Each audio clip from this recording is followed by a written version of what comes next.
Айжан эже, сиздин жашооңуздагы өзгөрткөн нерсе бул эмне? Ушул боюнча сурагым келип отурат да. Мисалы, сиздин ушул жылдар аралыгында жашооңузда кандай өзгөрүштөр болду?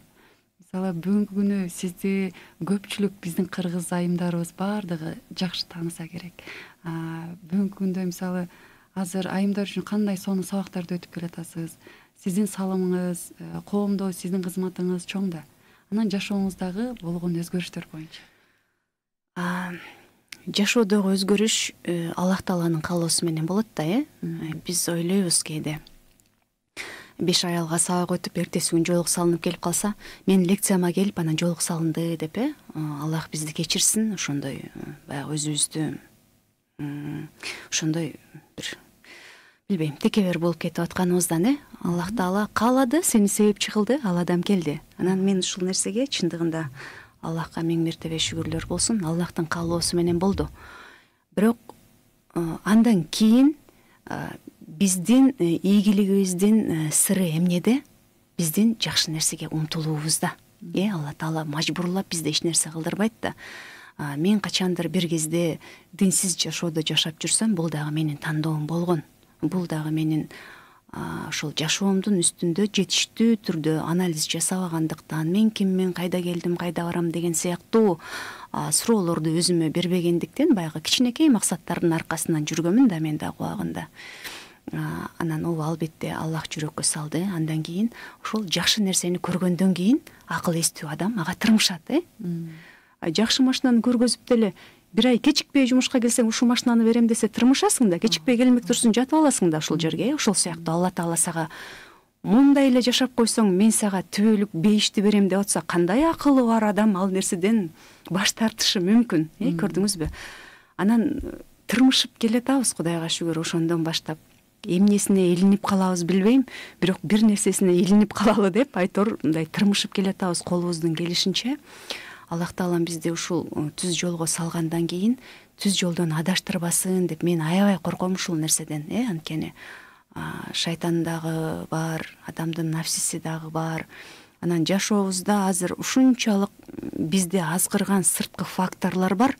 Эшикке чыгып туруп эле бир көңүл коюп карасаң, ээрчип кетчү факторлор аябай көп да. Ошон үчүн ар дайым Аллахтан жардам сурап, ар дайым Аллахтын коргонунда болуп жүрүүбүз аябай зарыл. Менин өзгөрүүм эң эле ушул динсиз жашоодон динге келгеним болду да. Динсиз жашоодон динге келгеним болду. Эң эле өзүмдүн кимдигиме баа берип, аялдык бир эртең менен эле жаздым. Менин ичимде ар дайым бир кичинекей Елизавета II отурчу эле деген сыяктуучу. Елизавета II деп эми тамашалап айтып калам, бир королева отурчу эле деген сыяктуучу.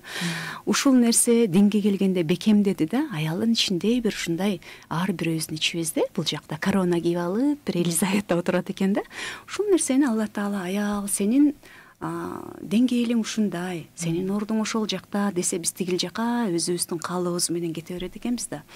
Болбосо эркектерди Алла Таалам жакшы эле бизге кызмат кылдырып, камкордук көргөзүп, жаныбызга баардыгын толук коюп коюптур да, Атаң дагы сени карайт, уулуң дагы, бир тууганың дагы, күйөөң дагы, балаң дагы, мамлекетиң дагы десе, биз анын баарын калтырып коюп, бул жака барып мындай күң болуп жашаганды мындайча образын айтканда тандап алган экенбиз да. Ушул нерсени мен так билдим өзүм үчүн, Кудайга шүгүр. Эң негизги өзгөрүү мына ушул жаатта болду. Алхамдулиллахи раббил аламин. Алла разы болсун Айжан эже. Алла Таалам өзү сизди мээримине бөлөгөн болсун иншаллах. Анан бизде суроо бар экен. Ассаламу алейкум Айжан устаза, Аллах разы болсун силерден дейт. Аракеттериңерге берекет болсун. Мээнетиңердин үзүрүн көргүлө. Сиздин устазаңызды билсек болобу дейт. Алейкум салам. Азыркы учурда бир 2 устаз бар, бирок алардын өздөрүнүн каалоосу менен аттарын айтпай эле коеюн, Ооба, устаз кармануу зарыл экен. Мен ушул нерсени дагы Аллах Таала бир себептерди жөн жерден бербейт. Мен Аллахка ушунчалык шүгүрлөрдү келтирем, субханалла. Биз көргөндү гана билбейт экенбиз да. Алла Таала бизге берип аткан мээримди, биздин алдыбызга мындайча образын айтканда төшөп берип аткан кызыл килемдерди такыр көрбөйт экенбиз. Кичине ойлонуп койсок эле көрөт экенбиз. ушул бир 10 жыл аралыгында темселеп тиги устаздан бирди сурап, бул устаздан бирди сурап, өз алдымча окумуш этип аябай кыйналдым да, илим алыш керек экен деп. Көрсө устаз кармануунун хикматы ушул нерседе экен да. Сен бир 5 ай издеген маалыматты устазың ал мындай деп эле айтып коет экен да, жөнөкөй жери. Ошон үчүн адашпаш үчүн, динде баягы багытты туура алыш үчүн, жеңилирээк болуш үчүн, тереңирээк илим алыш үчүн сөзсүз устаз кармануу зарыл экен. Устаз карманууну сунуштайм баардыгыңыздарга. Динде илим алууңуздун процессин жеңилдетесиз иншалла. Иншалла. Амин. Менин 1 жашта балам бар дейт. Мен кандай намаз баштасам, жармашып ыйлап баштайт. Ары түртүп, бери түртүп окуйм. Караган киши жок. Бүткөнчө ыйлайт. Ошол туурабы дейт. Ушул сурооңузду бир устаздарга бересиз го. Хидаят Кежи деген баракча бар. Кээ бир учурда ушундай деп жооп берип коюунун өзү дагы адепсиздик болот экен. Буга бир туура шариятта так далилдер менен Хидаят Кежи деген баракча бар, Дарулифта деген баракча бар. Ушул бир так маалыматтарды алыш үчүн ушундай устаздардан жооп алыш керек. Ким жоолук салынып жүрсө эле, сабак өтүп жүрсө эле сурай берүү дагы бул туура эмес нерсе. Бул жерде дагы бир суроо бар экен. Оронуп деген сөз чыкты дейт. Оронбой эле кыргыз аруке кыздар болгонда. Силер оронуп эмнени тактап жатасыңар? Кыргыздар келин болгондо оронгон не деген түшүндүрчү дейт. Дагы бир аз. Эми оронуп десеңиз, жамынып деп алыңыз, жамынып десеңиз, кийинип деңиз, аны айткыңыз келбесе чала кийинбей толугураак кийин деңиз. Эми буну айткандан эч нерсе өзгөрбөйт.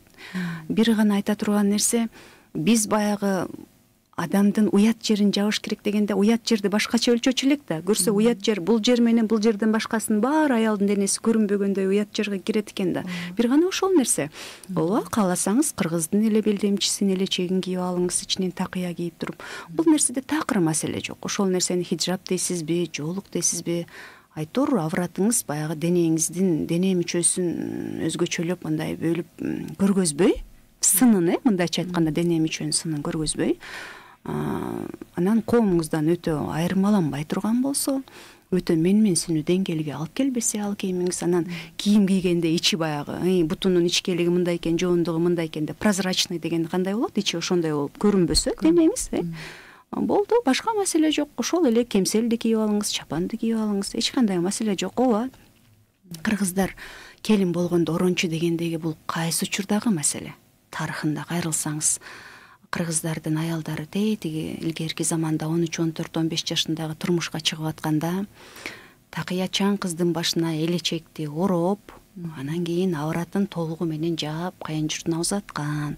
Эми азыркы учурда заман өзгөрдү. 25ке чейин күйөөгө тийбесек, 25ке чейин авратты жаппай жүрүп алуу деген сөз эмес да. Күйөөгө тийбесең дагы авратыңды жаба бер деген сөз болуп атат да. Ошон үчүн биз деле ошол тарыхка таянып, тарыхый кийимдерге таянып сунуштап келе жатабыз. Кыргыздын кийимдери бир трансформация кылып кийсек деле болот экен. Ошол элечектин алдынан кийген, ошол эле тебетейдин алдынан кийген такыяны кие берели бүгүнкү күндө. Макул. Күйөөгө тийгеле кыздар такыясын эле кие берсин. Күйөөгө тийгендерибиз жоолугубузду салынып элечегибизди кийели. Эми ага деле болбогондор бар да, жөн эле капталдан чыга бергендер. Эгерде чындыгында салгыңыз келип атса, оронуп деген сөз жакпай атса, кыргызча эле элечек кийип алсаңыз деле болот, иншалла. Рахмат Айжан эже. Менче түшүнүктүү, жакшы эле жооп бердиңиз болуш керек. Бул эжеге дагы түшүнүктүү болуш керек деп ниет кылам.